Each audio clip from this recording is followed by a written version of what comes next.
Welcome! What better way to follow up a video talking about my top 10 favourite Superman villains than by talking about my 10 favourite Batman villains? Batman's Rogues Gallery needs little to no introduction. Arguably the most famous Rogues Gallery in all of fiction, really. If you ask any person who's even mildly interested in Batman who their favourite Batman villain is, they'll probably have an answer. And I'm no exception, as you will see in I don't know, however long this video ends up being. I love Batman's villains, so why not showcase my favourites? Here are my top 10 favourite Batman villains. Let's go. What killed the dinosaurs? The Ice Age! Mr. Freeze is basically the poster child for tragic and sympathetic villains. You've all likely heard the story before. Mr. Freeze starts out as a goofy C-list villain with little to no depth or pathos, and then, in 1992, with Batman the Animated Series, he was reinvented by Paul Dini to be the result of a tragic accident that left him cold both literally and figuratively. And now his main motivation is to find a cure for his dying wife, Nora. You've all heard the story. It was a genuinely fantastic reinvention of the character, making him into, an actual character instead of this. What the fuck is that design? The only reason I don't place Freeze higher is because he's grown a little bit stagnant in recent years. The reinvention was definitely great, but it also limited his story potential ever so slightly, and took away a lot of his longevity. Regardless, Freeze is still a great character. If you want some recommendations for his best stories, you can't go wrong with Heart of Ice from the animated series, as well as his other appearances in the DCAU. Comic-wise, he's a bit hit or miss. Truth be told, I haven't read a lot with Mr. Freeze. But I really like how he's used in Batman White Knight. He's great there. I failed you. I wish there were another way for me to say it. But I cannot. I can only beg your forgiveness and pray you hear me somehow. Someplace where a warm hand waits for mine.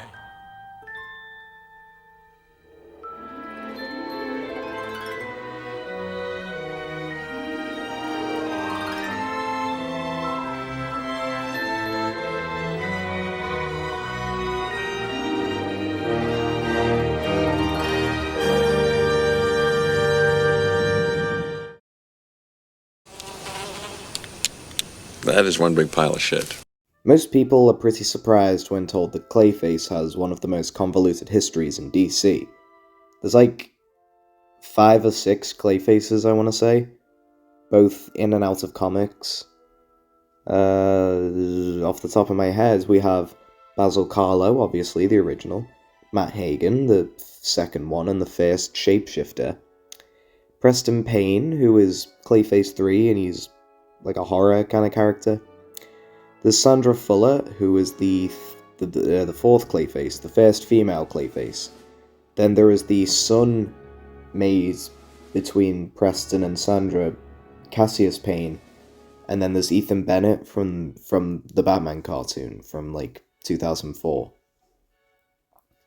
All that history is kind of gone now, however, especially after the New 52 reboot where Basil was established as the one and only Clayface. I think Hagen returned in that Batman and Robin Year 1 comic I still need to read. But other than that, Basil has been number 1, and that's the way I like it. The concept of Basil's Clayface, a demented actor or shapeshifter, if you will, who becomes a literal shapeshifter as a big poo man. That's a genius concept, taking a man who was already known for disappearing into roles and making him a shapeshifter. I do like the other Clayfaces, particularly Preston Payne, but Basil is the one and only to me. I cannot wait for that Clayface movie. I'd highly recommend James Tynion IV's run on Rebirth Detective Comics where Basil becomes a member of the Bat family, as well as the two-parter Feet of Clay from the animated series, which is probably the best Clayface origin story, and it's the main inspiration for the movie as well. I would also recommend the storyline Mudpack, where all of the Clayfaces at that point, Basil, Matt, kind of Matt, anyway, he was dead. Preston and Sandra all teamed up. And then, of course, there's The Coming of Clayface 3, which is Preston's first appearance. Great story. I love Preston.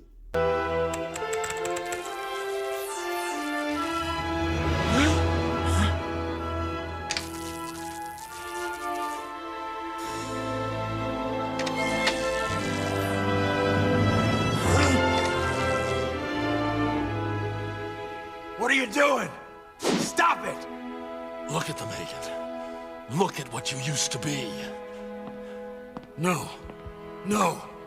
Turn them off. You can play those roles again, Hagen.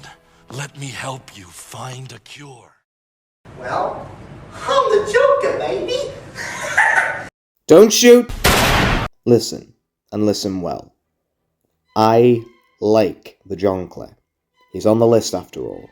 But, and here is an ice-cold take. Because, like, it's really not a hot take. You'll hear most people say this.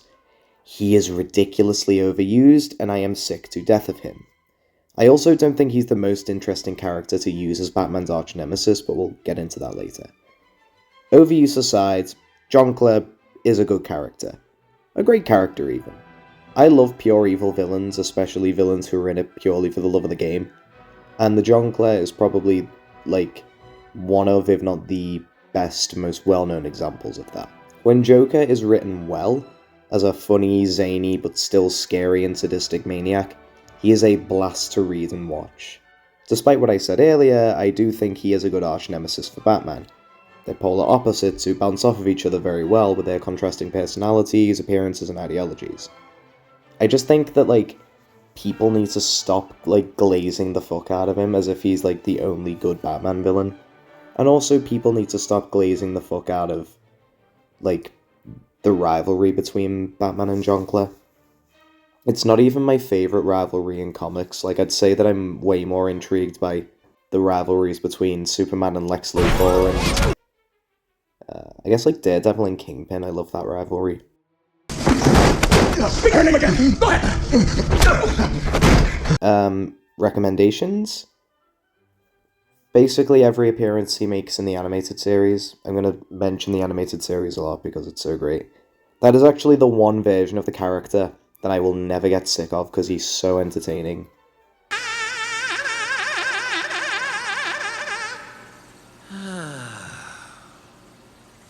Well, that was fun. Comic-wise, there's obviously The Killing Joke. I have to recommend that. Beautiful art by Brian Bolland. I've read it, I don't know how many times, honestly. I've read it quite a few times. But, you know, it's not perfect, particularly with its treatment of Barbara, but, you know, it could be worse. She could have been banging Bruce. Oh, fuck, no, Bruce Timm! I'd also highly recommend Batman White Knight, again, which is actually my personal favourite Jonker tale, as well as the Laughing Fish storyline. That's great. Spawn of his loins just happens to call. Makes you want to laugh, doesn't it, Archie?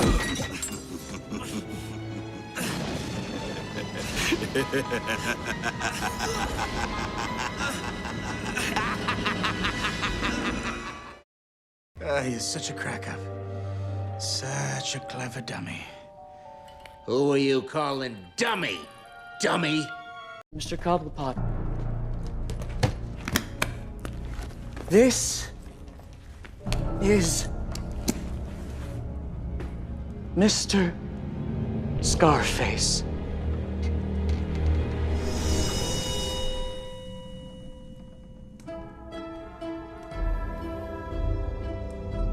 wonderful. Arnold Wesker. I love this guy so much. The ventriloquist is a fascinating case of a split personality, as he channels his darkest desires into a separate personality that emerges through a ventriloquist's dummy that looks like Al Capone, named Scarface. That is just such a weird, fantastic, creative concept for a villain, and Wesker is certainly a fantastic character. He's the perfect blend of hilarious and disturbing, easily one of Batman's most psychologically fascinating villains, whilst also being one of his most entertaining. I think the reason he's always appealed to me is just how bizarre he is. Like, It is an inherently silly concept, even by the standards of Batman villains, but when you get the right writer on him, it works just tremendously well. There's so much potential in this character, and I can only hope his popularity continues to rise. I'd recommend reading, pretty much all of his appearances from the Bronze Age around when he first appeared by Alan Grant, who's one of my all-time favourite Batman writers. I love Alan Grant. Alan Grant and Norm Brayfogle on Batman Comics. Oh, mwah! You always get gold with those two. And I'd also recommend Wesker's appearances during Nightfall, as well as, again, his appearances on Batman the Animated Series. Come on, what are you waiting for? For once in your life, do something right. Yes.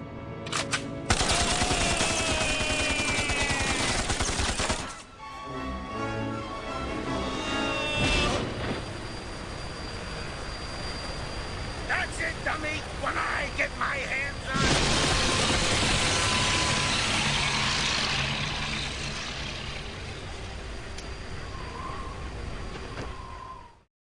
I'd ask the Mad Hatter. The Mad Hatter? I'm sure many people will find it very strange that I'm placing two of Batman's weirdest villains over the Jinker. But, fuck you, it's my list.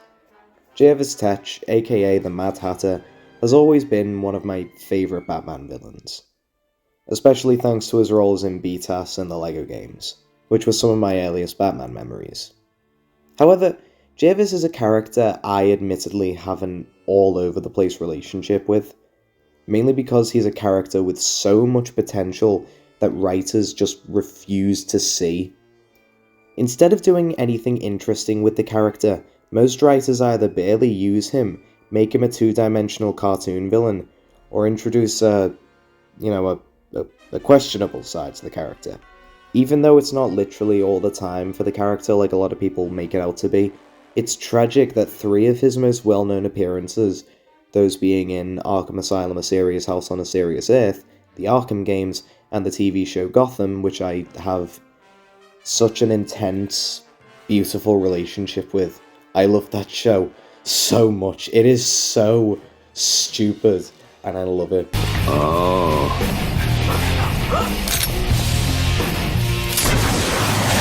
But anyway, all three of those appearances feature him as a sexual predator, whether it be towards young women, children, or in Gotham's case, his own sister. Jesus fucking Christ.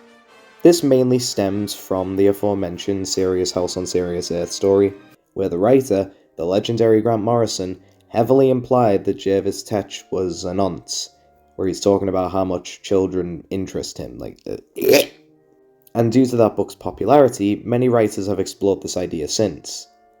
Why? Believe it or not, I don't find it very fun to read about a pedophile.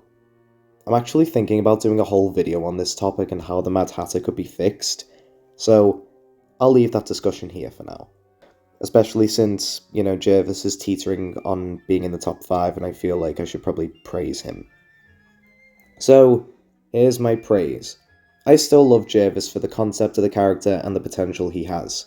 When he's written right, he is written very right, and nowhere is that more clear than in my two favourite Hatter tales. Mad as a Hatter from the animated series, the first and most definitive origin story for the character, and the comic Mimsy Were the Borogroves, which is such a brilliant Hatter tale. I will not dare spoil what the premise is, it is just so fun. Check these both out, and stay tuned for that potential Mad Hatter video. I would genuinely make that. You're mighty in Gotham, Batman, but in Wonderland, the Mad Hatter reigns supreme. You have not won. You cannot win. I, Hugo Strange, have beaten you. Gotham will forever thank Hugo Strange!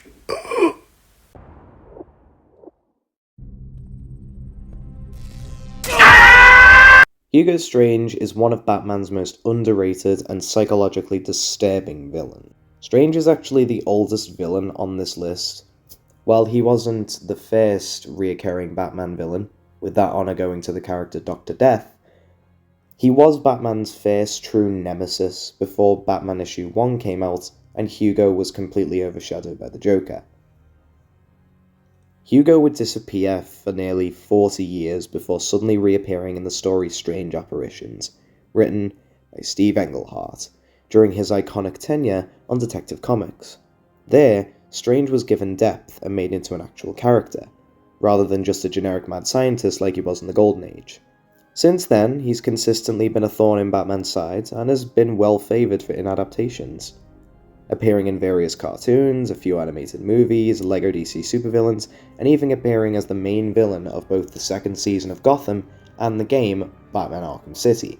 Strange is a character that has always fascinated me, probably because he doesn't wear a colourful costume and has no supervillain gimmick, so that just made him stick out to me. He's just this incredibly disturbing maniac who also happens to be a genius scientist and manipulator. A horrifying combination. He also works as a fascinating contrast to Batman, especially in how he desires to destroy and replace Batman, but not out of a desire to be a hero, but because of his own jealousy and wounded ego. There's a lot of interesting themes at play with Hugo, such as his jealousy towards Batman, his own insecurities, and a few themes of toxic masculinity and how he views Batman as like the ultimate alpha male. A bearded bald guy with a questionable relationship with women, who views another man as like the ultimate alpha male. I'd highly recommend the aforementioned story Strange Apparitions as your intro to Strange, as well as the best characterization film I've ever seen, Batman Prey. That story definitely has its issues, but it's a really great noir tale with some great Bruce Wayne drama and a fantastic usage of Hugo Strange. You've ruined everything.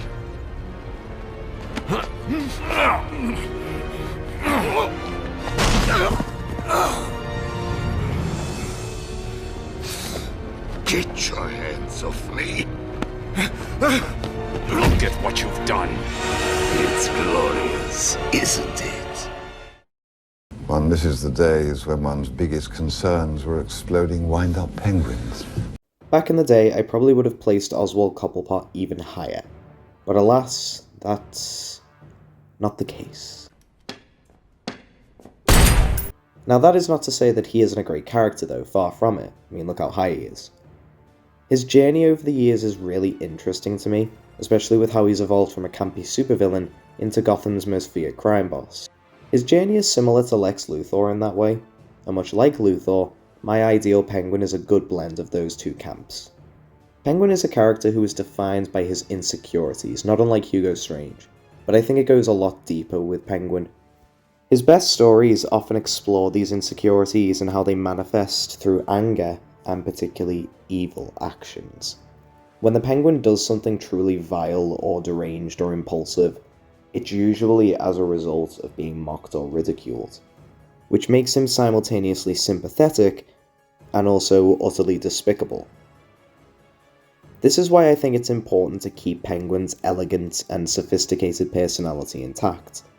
While yes, it is possible to have a Penguin who's a bit more gritty and crass and still have it work, like in the Arkham games or Colin Farrell's version from the Reevesverse, I prefer my Penguin to have a personality similar to Burgess Meredith's or the BTAS version of the character. I'd highly recommend the miniseries Pain and Prejudice when reading Penguin. It explores his backstory and motivations in far more depth than most stories, and those first two issues in particular are probably the best character work Penguin has ever gotten. I'd also recommend Lovebirds if you want something a little bit more fun and lighthearted, and that comic also has a really good Alan Moore Preston Payne story, so, read that too. But my favourite Penguin story, without a shadow of a doubt, is undeniably He Who Laughs Last from Joker's Asylum. It is a masterful little tale about who the Penguin is and what drives him, not only making him a full three-dimensional character, but also showing the worst sides of him and how evil he can truly be. No, you don't want to do this. It is a sad You don't want to do this. No. that there is no loyalty among thieves. No. The simple offer of a substantial pay raise is all it took to sway these fine men. So you see, that's your problem. Your greatest passion becomes your greatest weakness.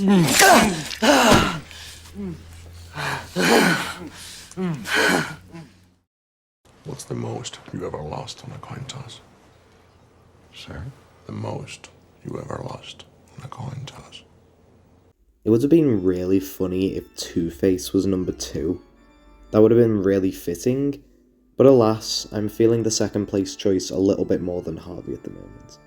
But that is not to dissuade how much of a fantastic character Two-Face is. He's actually that character that I claimed would be a better arch-nemesis for Batman than the Jonkler.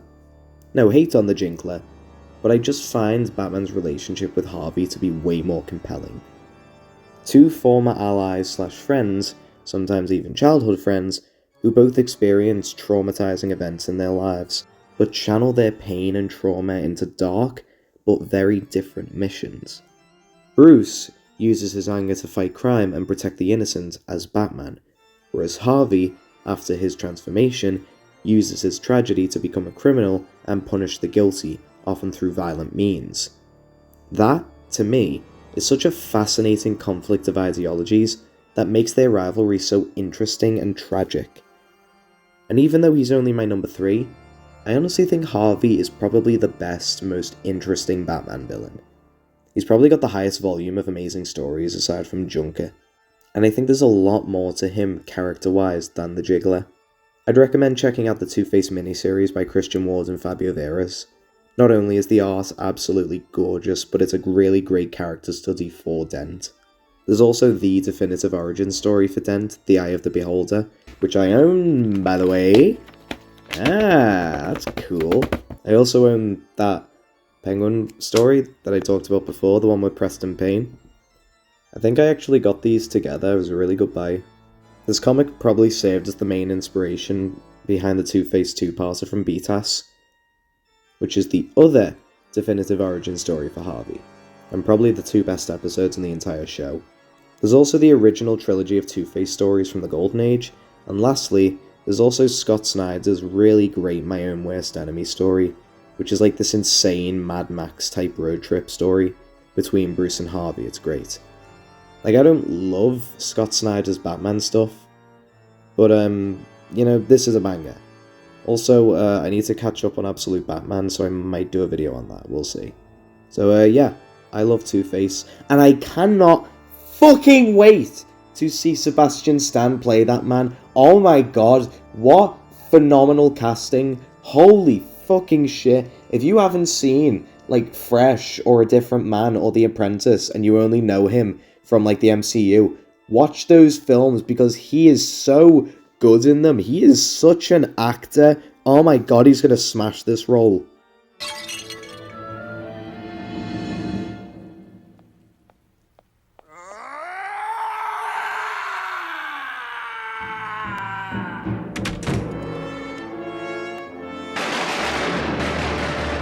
Harvey, what happened?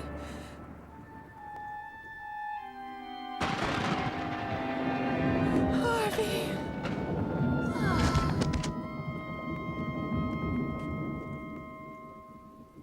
Goodbye, Grace.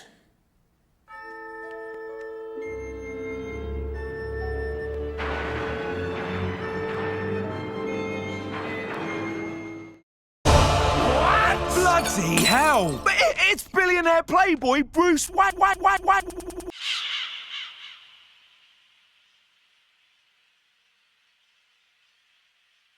many more bones will you crush?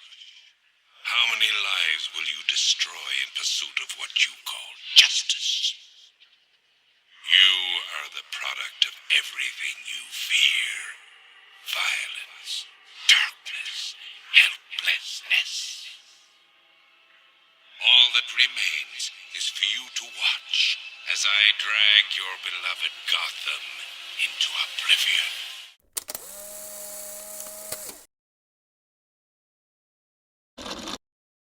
Jonathan Crane, my beloved.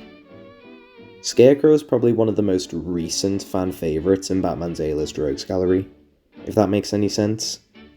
Like, he's definitely always been popular, like he's had a fan base for years, but I feel like it's only really exploded in the past 20-ish years thanks to the Nolan trilogy and especially the Arkham games. Gotham, this... But Crane is in a similar boat to Jervis, where he's often in a bit of a rut and doesn't really have the best catalogue of stories. Despite that, however, I think Crane continues to be so popular because of his design, gimmick, and potential. He's got one of the most striking and versatile designs in Batman's entire rogues gallery. His gimmick is fittingly horrifying, and he has so much potential that it's not even funny. A trapping that Scarecrow writers often fall into is just making Crane a plot device to explore other characters' psyches, particularly Batman's, meaning he's very rarely able to stand on his own as a character. But I think he can. I think he has the potential for it. Explore his psychiatric angle more, dive into what makes him tick, explore his motivations and why he's fascinated by fear, and just make him more of a three-dimensional character. A few comics of his that I think have done a good job exploring him are the New 52 origin story for him, Cycle of Violence, and the story Fear for Sale. But it's the Arkham games where Crane was truly perfect.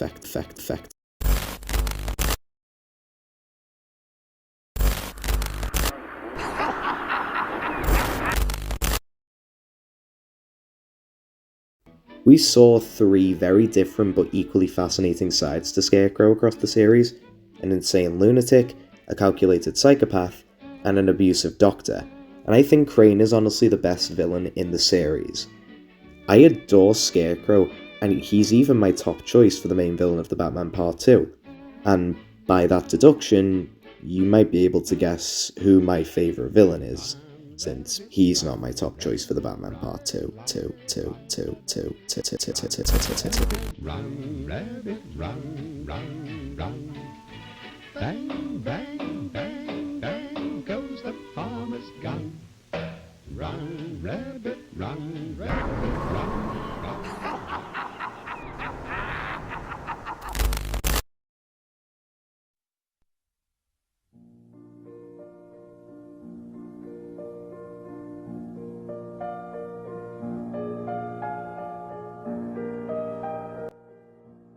Edward Nygma. The Riddler. The Riddler. The Riddler. I'm the Riddler. This is the Riddler speaking. My goat. He has been my favourite Batman villain for as long as I can remember. I'm pretty sure that my earliest memory of Batman is watching the Riddler episodes of Batman the Animated Series on a VHS tape. But like, only the first and last episodes he appeared in for some reason. Whoever made that tape fucking hated what is reality. Like, I know it's the weakest episode that he had, but it's not a bad episode. Anyway, ever since then he became my goat. I loved his gimmick, I loved his design, I loved John Glover's sexy voice, and I continue to explore more and more Batman media. I continue to love the Riddler. Arkham Riddler, as annoying as he may be, is literally the perfect adaptation of the Riddler. He is perfect. Gotham Riddler? Oh, I love you. You're heavily flawed, but I love you. But why? Why do I find Riddler so fascinating? Well, I can make a whole ass video on that, but I don't know, maybe another time. Basically, I find Riddler's narcissism, obsessive compulsions, and delusions to be psychologically fascinating. I've said that a lot in this video, but that's just how it is for Batman villains. He's so sure of his own self-proclaimed genius that he is incapable of quitting his rivalry with Batman.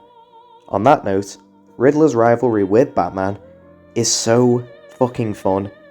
They're both geniuses, with Riddler challenging Batman's intellect more so than any other villain, but the way they use and display their genius is completely different. With Batman being very humble and secretive about how smart he is, and Riddler boasting about it to everyone who will listen. I could go on and on and on about how his gimmick offers so many fun, complex stories, how his need for attention enhances how pathetic yet human he is, but we'd be here all day. Riddler recommendations, I'll only give a few, otherwise again we'll be here all day. The greatest Riddler story of all time, Questions Multiply the Mystery from Detective Comics Annual number 8. Another comic I own, and it's one of my most prized possessions. There's also the story The Riddleless Robberies of the Riddler from the Silver Age, which is surprisingly fantastic despite being a Silver Age story. There's the one, what is it? It's either the oldest trick in the book or the oldest one in the book. It's a story from one of the Beat-Ass tie-in comics, and it's probably my favourite DCAU Riddler story. Riddler on the Move by Denny O'Neil. You just love to see a legendary writer like Denny O'Neil write for the Riddler. Dark Knight Dark City, where he gets possessed by a fucking demon. And more and more and more, but again, we'll be here all day. Basically, what I'm trying to say is that the Riddler is the best thing since sliced bread.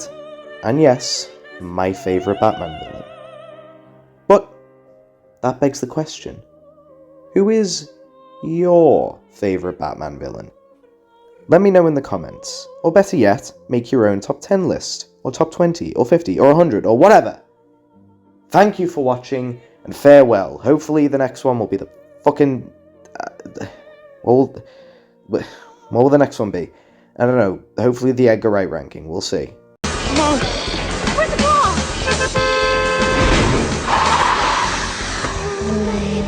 Something... Oh my god! I can't believe this! Yo, I can't believe this! Yo, I cannot believe